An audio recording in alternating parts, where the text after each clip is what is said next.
The unexpected silence of late-night TV as Jimmy Kimmel is taken off the air indefinitely. What led to this shocking decision? For years, Kimmel has been a staple of late-night humor, known for his sharp wit and fearless commentary. But recent events have thrust him into the center of a media storm, raising questions about free speech and the boundaries of comedic expression. In this video, we'll unravel the series of events that led to Kimmel's removal from the airwaves and explore the ripple effects of this controversy. What exactly did Kimmel say, and why has it caused such an uproar? Stay tuned as we dive deep into this unfolding drama. Jimmy Kimmel's Monday night monologue started like any other, blending humor with current events. However, it quickly took a turn that sparked an unexpected backlash. In discussing the tragic event involving Charlie Kirk's alleged killer, Kimmel suggested the possibility of the suspect being a pro-Trump Republican. While some saw it as a comedian's attempt to navigate through complex political waters, others perceived it as a direct accusation against the MAGA community. Kimmel's words were dissected by audiences across the spectrum. Supporters viewed his comments as a critique of political manipulation, while critics accused him of making baseless claims. The line between humor and serious commentary blurred, leaving room for varied interpretations. This segment of his monologue ignited a firestorm, with many questioning whether Kimmel had crossed an invisible line in late-night comedy. The media frenzy that followed was swift. Headlines emerged, each with its own spin on Kimmel's intent. Was it a bold statement on political accountability or an overstep into dangerous territory? As the controversy grew, so did the voices demanding action, setting the stage for a national debate on the role of comedy in political discourse. The response from the MAGA community was immediate and intense. Many within the movement perceived Kimmel's comments as an unwarranted attack, interpreting his words as an attempt to unfairly link them to a violent act. Social media platforms buzzed with outrage, with hashtags calling for Kimmel's suspension quickly gaining traction. Prominent figures within the movement took to various platforms to voice their displeasure, arguing that Kimmel had overstepped his bounds as a comedian. Charlie Kirk's supporters were particularly vocal, defending his legacy and denouncing Kimmel's remarks as both insensitive and unfounded. The controversy tapped into a broader sentiment within the MAGA community, a feeling of being unfairly targeted by mainstream media. This incident was seen as another example of perceived media bias, fueling ongoing tensions between conservative viewers and late-night television. The backlash wasn't limited to online platforms. Calls for action reached the desks of network executives, with demands for accountability echoing from grassroots supporters to influential political figures. The pressure was mounting, and the MAGA community's collective voice played a significant role in the unfolding drama, highlighting the power of organized response in today's media landscape. The controversy escalated when FCC Chairman Brendan Carr entered the fray. Known for his alignment with Trump-era policies, Carr publicly condemned Jimmy Kimmel's monologue, labeling it as irresponsible and offensive. His statements were not just personal opinions, but came with the weight of potential regulatory consequences. Carr suggested that Kimmel's comments violated the standards expected from broadcasters, hinting at possible repercussions for ABC. Carr's involvement added a new dimension to the controversy, raising questions about government overreach and media regulation. The FCC's role is typically to ensure that broadcasters operate in the public interest, but Carr's comments seem to blur the lines between regulation and censorship. Critics argued that his actions represented an unprecedented use of governmental power to target a media figure based on political disagreements. As Carr's statements gained traction, they fueled further debate over the boundaries of free speech and the role of regulatory bodies in policing content. The threat of regulatory action against ABC intensified the pressure on the network, contributing to their decision to pull Kimmel's show. This incident highlighted the complex interplay between politics, media, and regulatory agencies, setting a precedent for future interactions between government officials and broadcasters. As the controversy surrounding Jimmy Kimmel's monologue simmered, the reaction from ABC and its affiliates took center stage. Nexstar, a major owner of ABC-affiliated stations, was among the first to respond. By refusing to air Kimmel's show, Nexstar sent a clear message about the power of local affiliates in shaping network decisions. This move was not isolated. Other affiliates quickly followed suit, amplifying the pressure on ABC. Disney, the parent company of ABC, faced a complex decision. Balancing the demands of affiliates, the potential regulatory challenges posed by the FCC, and the public relations fallout, Disney chose to pull Jimmy Kimmel Live off the air indefinitely. This decision underscored the network's prioritization of maintaining relationships with affiliates and mitigating potential financial repercussions. The removal of Kimmel's show highlighted the precarious nature of network and affiliate dynamics. In an era where broadcast television competes with a myriad of digital platforms, maintaining affiliate support is crucial. The decision also sparked discussions about the influence of local stations and their audience demographics on network programming decisions.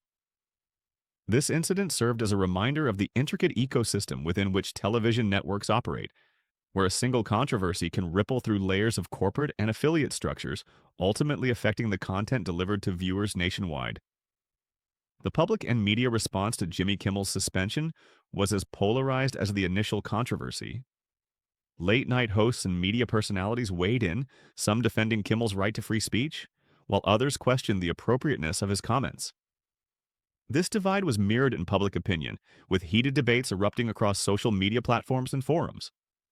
Supporters of Kimmel argued that his suspension represented a dangerous precedent for censorship in comedy, emphasizing the importance of satire in political discourse. They pointed to historical examples where comedians have pushed boundaries to spark conversation and challenge societal norms. For them, Kimmel's suspension was a chilling reminder of the fragility of creative expression in the face of political pressure. Conversely, critics maintained that Kimmel's remarks were irresponsible, insisting that public figures in influential positions must be held accountable for their words. They viewed the suspension as a necessary action to uphold standards of respect and sensitivity in media. Kimmel's representatives remained largely silent amid the uproar, adding to the speculation about the future of his show and career.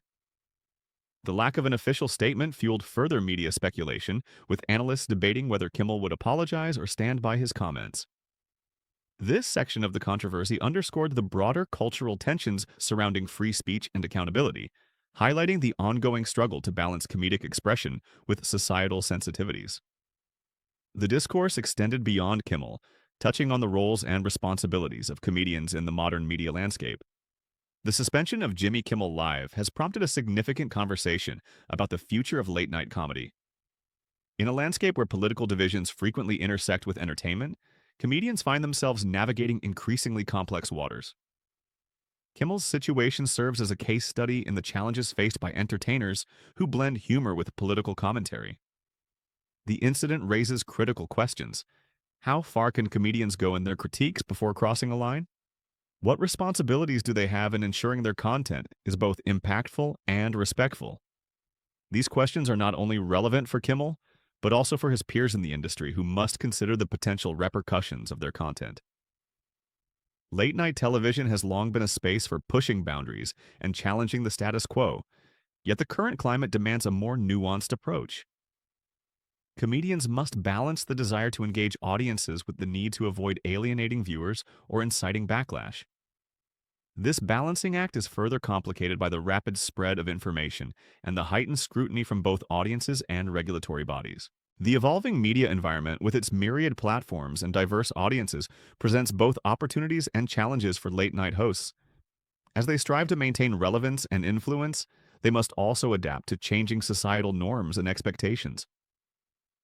The Kimmel controversy has highlighted the importance of being attuned to these shifts, suggesting that the future of late-night comedy will require a careful and considered approach to both content and delivery. This moment serves as a pivotal point for the genre, prompting reflection and potential reinvention. Comedians, networks, and audiences alike must grapple with the evolving role of humor in public discourse, ensuring that it remains a vital and vibrant part of cultural conversation. The suspension of Jimmy Kimmel Live has reverberated beyond the realm of late-night television, sparking a broader discussion about the role of media in shaping public discourse. At the heart of this conversation is the delicate balance between free speech and responsibility, a debate that has intensified in recent years as political and social tensions have risen. For media companies, the Kimmel controversy underscores the need to navigate a rapidly changing landscape where audience expectations and regulatory pressures are in constant flux. Networks must weigh the potential backlash of controversial content against the imperative to entertain and engage diverse audiences. This balancing act is further complicated by the instantaneous nature of modern media, where reactions can swiftly escalate and amplify across platforms. The incident also highlights the power dynamics between media figures and regulatory bodies, raising concerns about the potential for government influence over content. The involvement of the FCC in this case has sparked fears of censorship and increased scrutiny of media outlets, prompting calls for clearer boundaries between regulation and creative expression. For society at large, the Kimmel situation serves as a reflection of broader cultural divides. It illustrates how media can both mirror and magnify existing tensions, acting as a catalyst for public debate. This dynamic is particularly evident in the polarized reactions to Kimmel's comments, which have spurred discussions about the limits of satire and the responsibilities of public figures. As the media landscape continues to evolve, the lessons from the Kimmel controversy will likely influence both content creators and consumers. The incident serves as a reminder of the power of media to shape narratives and influence societal attitudes, highlighting the ongoing need for thoughtful dialogue about the role of media in a democratic society. Ultimately, the suspension of Jimmy Kimmel Live not only impacts the future of late-night comedy, but also invites reflection on the broader interplay between media, politics, and culture. It challenges all stakeholders to consider how best to uphold the principles of free expression while remaining sensitive to the diverse perspectives that define contemporary society.